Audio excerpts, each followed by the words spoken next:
Hello everyone, welcome back to another episode of r/MaliciousCompliance.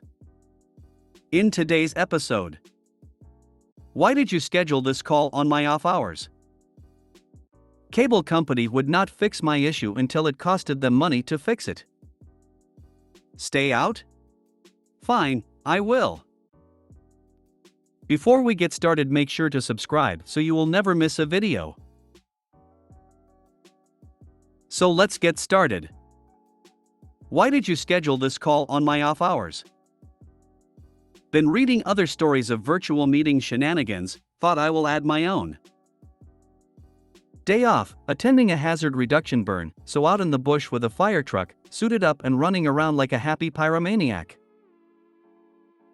I get a phone call from work, I answer and get told I must be present for a virtual meeting scheduled for 10 minutes time for a training on a system I already know, as I had been using it for the past 6 months at a venue. I remind them that it is my day off, and my manager speaks with the tone of "do it or you are fired." Alrighty then. First strike, manager is late to their own meeting. The meeting eventually starts and I have connected by my phone and Bluetooth earphones, my camera and mic are off because of the noise, the other firefighters are having a chuckle at my expense. Then my manager insists I turn my camera and mic on, otherwise they will mark me as absent. Alrighty then. I stand in a spot where the fire will roar up behind me, somewhat safely, and turn my phone camera and mic on.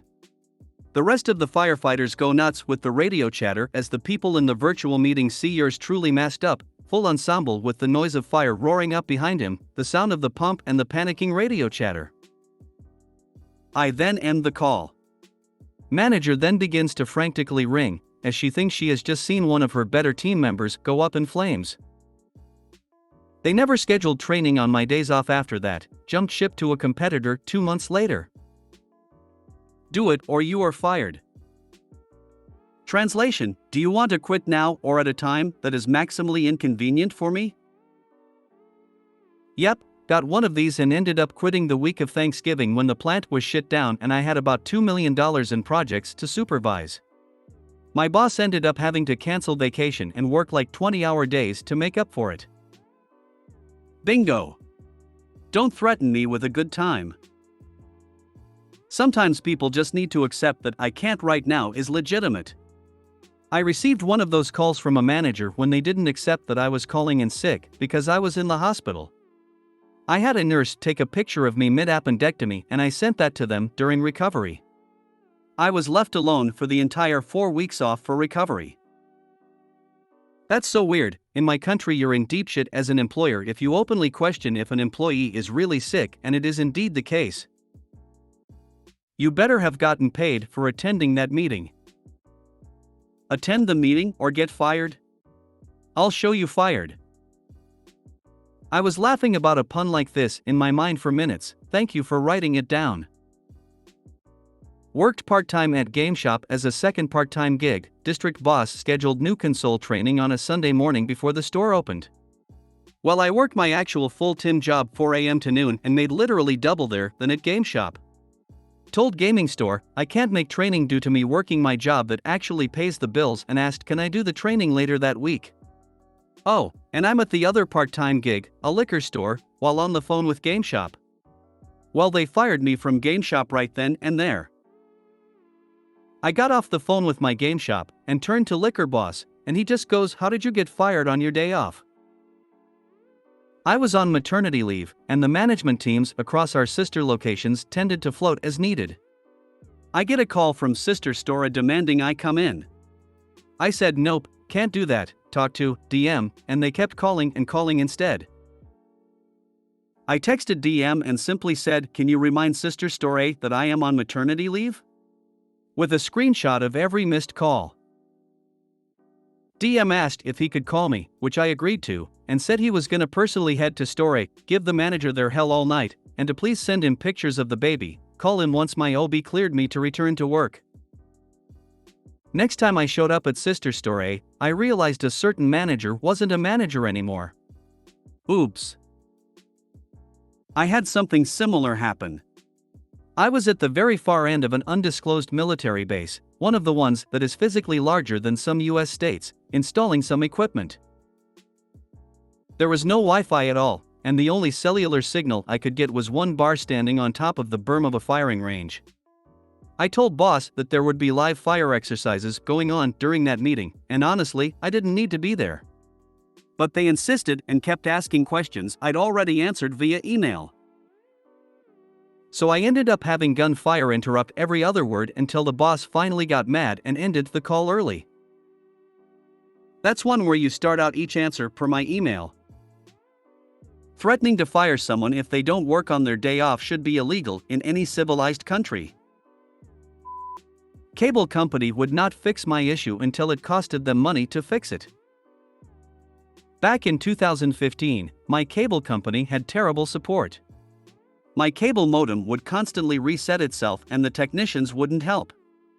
The last one who came to my home was a jerk of a supervisor who told me that they do not guarantee Wi-Fi connection, and if I had another technician come over that I would be charged $50 an hour for wasting their time. I had a quad plate at the time that included home security. What I did was not connect the home security unit to my Wi-Fi and instead used the Wi-Fi that was included with the security device. They did not like this because apparently it was costing them too much money, as their service provider of the home security was charging them money from the hour as the home security unit was using too much data. When they complained about me not using the home security device on the Wi-Fi of my router, I told them, why does it matter since you do not guarantee Wi-Fi connection? Another supervisor came and actually found the issue, and it was a bad line in my home, and repaired it, and now my router doesn't reset itself anymore. The look I gave the other supervisor when he told me that he apologizes for the other supervisor's behavior and that while they don't guarantee the speeds, they should be guaranteeing a proper signal to your device was a nice big grin. I had a cable line drooping down lower and lower into my yard. I knew it wouldn't shock my kids, but I didn't want them to try to grab it and climb on it or think that was okay. I called the old company that put it up and asked them to come get it since I don't use them anymore. They said, okay, it'll be 6 to 8 weeks before we can get a technician out there. I said, oh, don't bother then. I'll just cut it down and sell the copper. Amazingly, they had someone free up all of a sudden and it was gone that afternoon. My internet provider increased my cost by just over 14% this year. Am I getting a gold-plated service? Hell no. I've had to call their support line 3 times this year. I would like to think that's cost them more than my 14% increase. My contract is up next year and I cannot wait to get away from them. I would happily pay more money to get a service that actually works. So any story that involves a cable company having to pay appeals to me. When my bill gets increased, I call them and tell them I'm ready to switch to another provider. They usually will hook me up with a better deal. Often ones they're offering new customers. Been doing this for years. Mine went from $15 to $20 this year, which is 33% increase. I can afford that, but I know so many others cannot, and it is a massive hardship.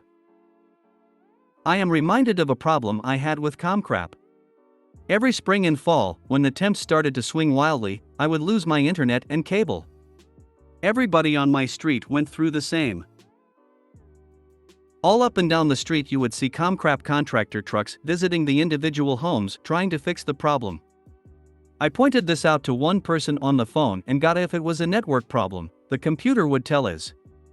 This went on for 3 years. Then a drunk took out 2 poles on the main thoroughfare and they had to replace the main router for the street. Never had a problem since. I called to complain about the shoddy service I had for years due to their negligence and got 3 months free. There is a huge difference between loving and losing, had to read that a few times. Yeah.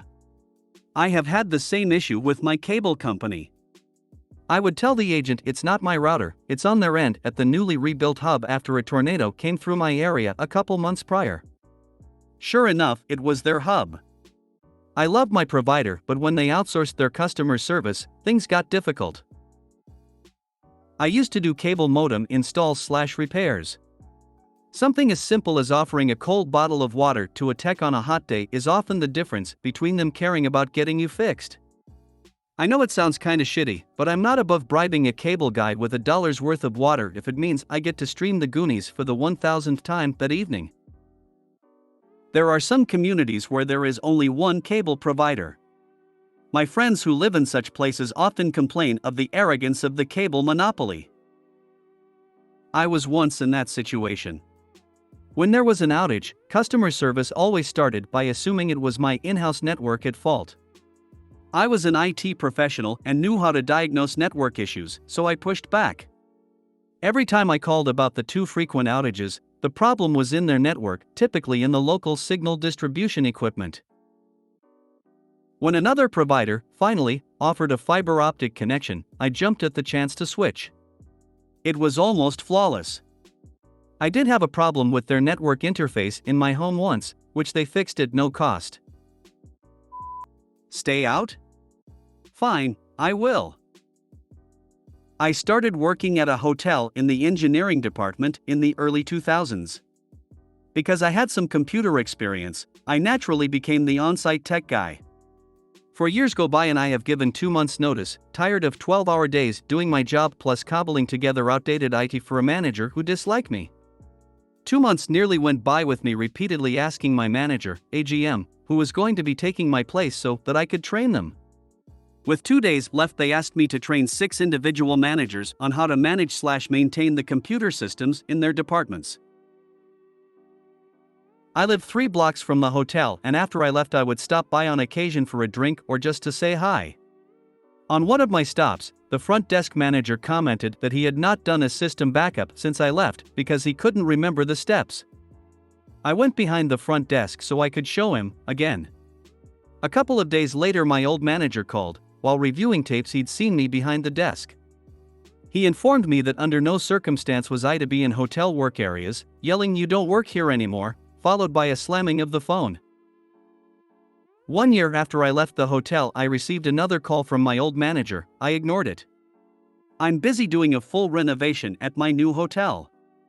The next day I received additional calls from my old general manager who I actually liked. When I return the calls I find out the front desk manager who I trained was fired weeks after my last encounter. The IT system had failed and no backups were done since the one I did. They needed help. I declined. Gossip has it the AGM was fired with this situation being the main cause. They had to contact corporate and spend tens of thousands of dollars and a full weekend to retrieve/rebuild the lost data. Pity you didn't offer to come in as a consultant for $$ per hour with 8-hour minimum. Years ago, back in the 90s I think, my sister did this and got $80 per hour as a consultant doing the job she used to do before being laid off. OP was working at a new hotel. It would probably have been a conflict of interest to act as a consultant. Good managers remember that their employees are also their customers, buying the job with their labor, and very important ones, who deserve the same level of respect as the people coming to buy the services they are selling. Managers like this one don't remember this. There are 2 types of customers as a manager. There is your internal customers, i.e. staff that works for you, and external customers, those are your traditional customers, public or contractors buying your goods and services. I wish more managers, note, managers are not leaders if they don't understand this fact, would understand this. Some people just don't deserve to be managers. I repeatedly told my client that if he failed to make backups I was not ever going to recreate the programming changes I had made for him. He was good at doing backups, but I made sure he was schooled on doing them regularly. Great story that will serve you well the rest of your life. Whenever you may feel down or blue, you can remember this, and a nice little smile will come across your face. If you made it to the end of the video, thanks for watching. Don't forget to like, subscribe and share, and we will see you in the next video.